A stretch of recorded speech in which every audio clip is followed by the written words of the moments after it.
자, 이번에는요. 메르스 얘기를 좀 해봐야겠습니다. 진짜 심각할 건지 아니면 이 정도로 수그러들 건지 한번 보겠습니다. 이쪽으로 이동하겠습니다. 매뉴얼대로 했다지만 감염 환자 발열 없다고 입국장 통과. 매뉴얼이 그럼 좀 부족한 거네요. 뭔가 물어봐서 본인 환자 스스로가 좀 제가 외국에 나갔을 때 이런 일이 있었는데 조금 저도 좀 의심됩니다 했는데 통과를 시켜줬어요. 자, 설사 증세 밝혔지만 의심 안 해. 현지 의료기관 방문도 포착 못해. 전문가, 검색 매뉴얼 자체를 좀 강화해야 된다. 허점이 있다. 이런 얘기가 나와 있고요. 여기 또 있습니다. 3년 전과는 다른 대응. 여기서 말한 다른 대응은요. 정부의 대응을 말하는 게 아닙니다. 민간의 대응입니다. 병원과 환자의 대응입니다. 환자, 중동서 왔다 알리자 병원은 즉시 격리. 이건 아주 신속하게 조치를 취했습니다. 휠체어 탄 채 입국, 열흘 전 6회 설사 밝혔지만 보건당국은 조치 안 했습니다. 반면에 병원에 신고를 하니까 병원에서는 즉각적인 조치를 해서 그리고 관련 병원으로 환자를 후송하기도 했습니다. 그래서 일단 격리 상태에 있습니다. 자, 지금 걱정되는 건요. 밀접 접촉한 22명이 있습니다. 이분들 아직까지 뭐 증상은 보이지 않지만 계속 지켜봐야 되는 대상이 됐습니다. 그리고요. 이 메르스와 관련해서 좀 주의할 게 있는데 이거부터 좀 보죠. 발열 등 메르스 의심 땐 병원 가기 전에 1339로 전화부터 하세요. 1339는요.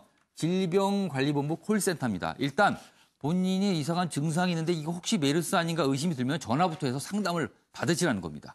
그리고 평소에는요. 손 자주 씻고요. 그리고 기침할 때 손바닥을 대고 기침하시지 말고요. 이 팔뚝이나 이런 데로 하셔서 손에 가능한 어떤 물질이 묻지 않도록 하시는 게 아주 중요하다고 합니다. 자, 김시호 교수님. 일단 병원 측, 민간에서는 적절한 대응을 하고 있는 것 같아요. 근데 공항이 사실은 뚫렸습니다. 그래서 이게 매뉴얼에 좀 문제가 있다라고 이렇게 얘기를 하고 있는데 이거 좀 어떻게 좀 개선할까요? 일단 뭐 병원 측은 이제 그 3년 전 사태와 관련돼서 이게 교훈을 잘 얻은 것 같습니다. 그러니까 그 뭐 경제적인 어떤 뭐 수익 손실도 있었지만 또 뭐 의사라든지 간호사분들의 이제 희생이나 또 이제 이런 부분들을 목격하면서 상당히 이제 그 조치들을 신속하게 취하는 이제 그 모습을 보였고. 그러니까 지금까지 모습을 보면 확실히 정부보다는 민간이 좀 더 나은 모습이었습니다.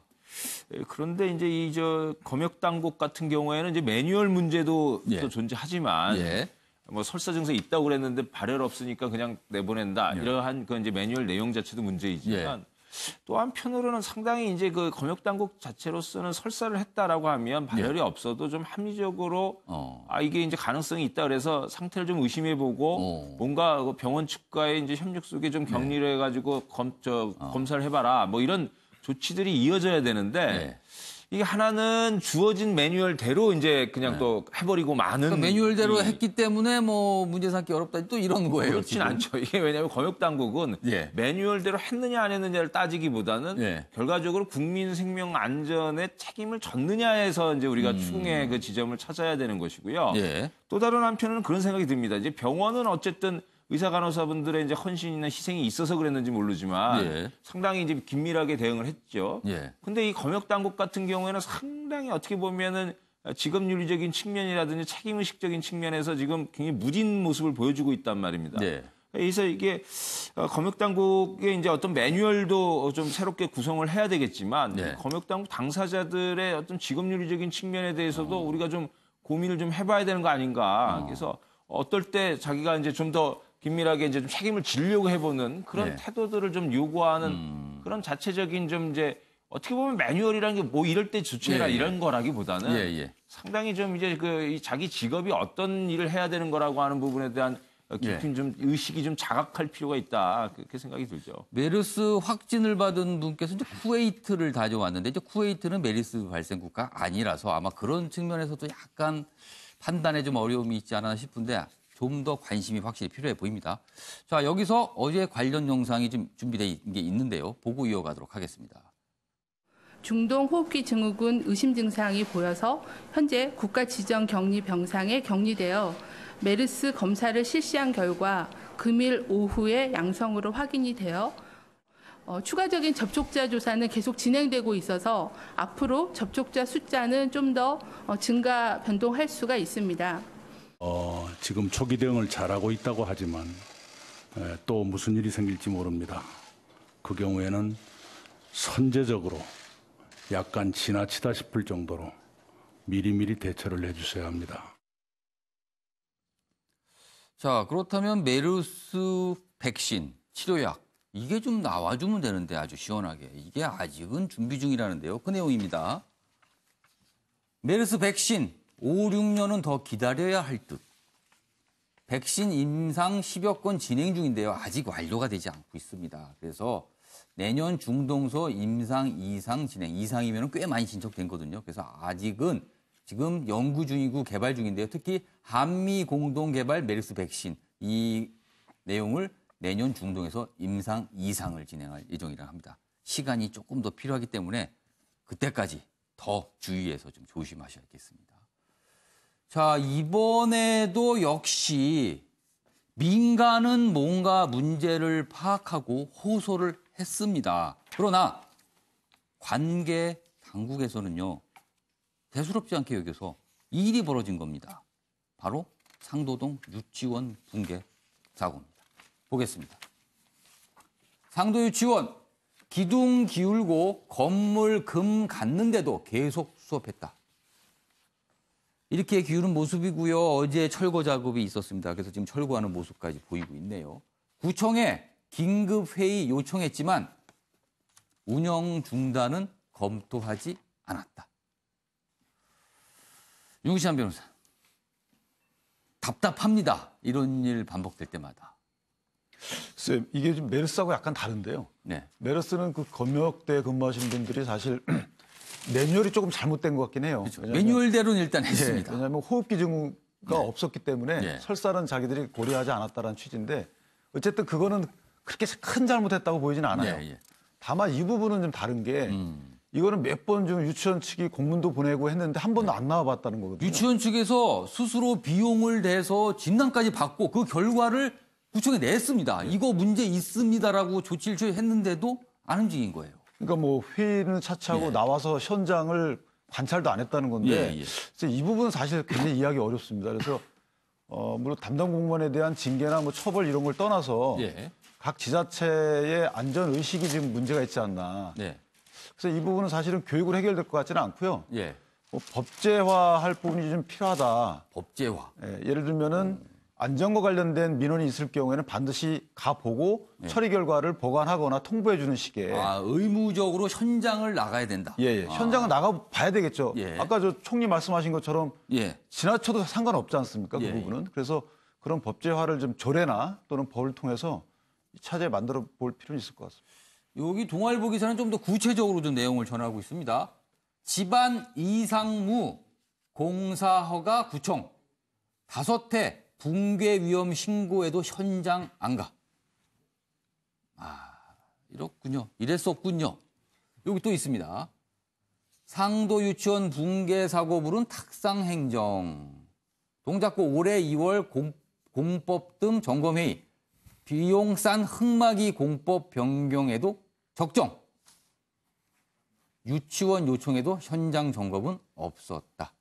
이렇게 얘기가 나오고 있습니다. 양무석 이사장님. 정말 이해가 안 되는 예. 부분입니다. 예. 둘 다 저는 구청과 그 유치원 공의 비판을 받아야 마땅한 예. 부분인데요.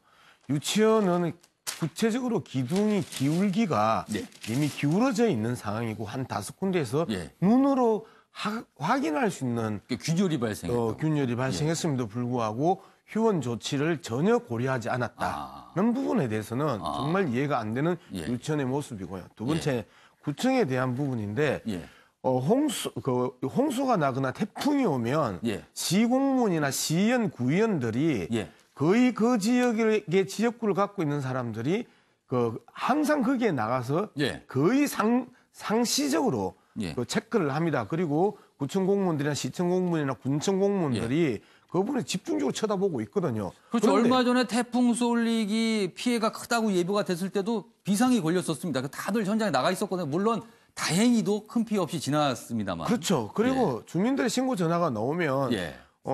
이 구청이나 시청 공무원들이 바로 그 과장급 이상들이 뛰어나갑니다. 예, 예. 그런데 이 상황이 구체적으로 기울어졌고 형체 자체가 무너지기 일보 직전임에도 불구하고 앉아서 공문질을 했다고 저는 생각해요. 예. 공문질을.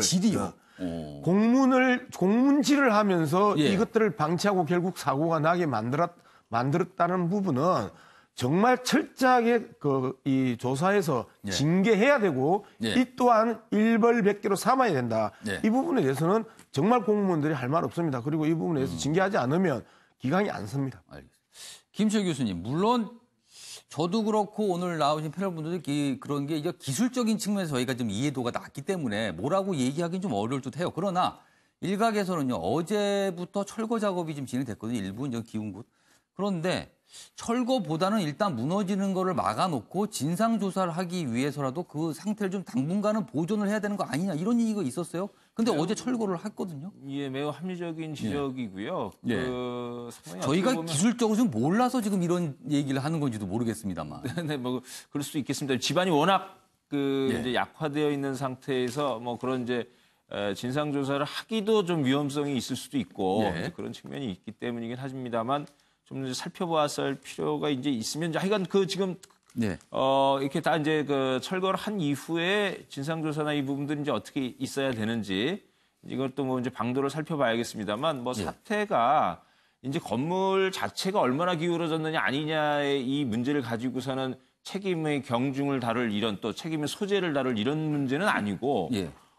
설사 지금 철거할 위험성이 아니었다 하더라도 아이들의 안전에 문제가 있다고 한다면 예. 그 자체를 어떻게 해결하려고 했었느냐라고 하는 그 접근 태도 자체에 대해서 우리가 살펴봐야 되기 때문에 예. 뭐 건물 자체는 뭐 철거해도 이제 된다는 판단을 했던 것 같고요.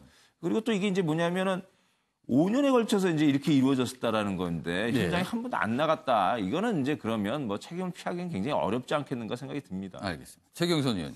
예, 전체적인 시스템을 따져야 되는데요. 일단 예. 눈으로만 보면 공무원의 책임이 바로 눈에 들어옵니다. 예. 왜 현장에 나가보지 않았느냐. 그런데 현재 무상 공사가 진행이 되고 있고 예. 공사마다 소음이라든지 먼지라든지 해서 민원이 제기되고 있거든요. 예. 그런 것까지 따지면은 공무원만 일방적으로 또 탓할 수는 없습니다. 그렇다면은 시스템을 점검을 해봐야 되는데 예.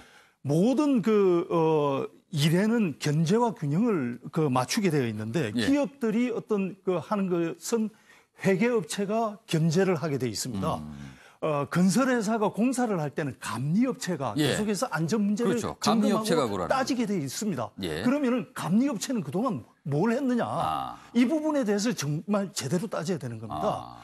지금 기업들이 회계업체를 고용하다 보니까 회계업체들이 제대로 이 견제와 균형의 역할을 못하고 있는 거거든요. 예. 감리업체들도 도대체 왜 이 견제와 균형 역할을 못하고 있느냐 이 부분을 제대로 점검해야 되는 겁니다. 그러니까 감리업체는 과연 무엇을 했는가 이 부분도 좀 짚어봐야 된다는 말씀이었습니다. 알겠습니다.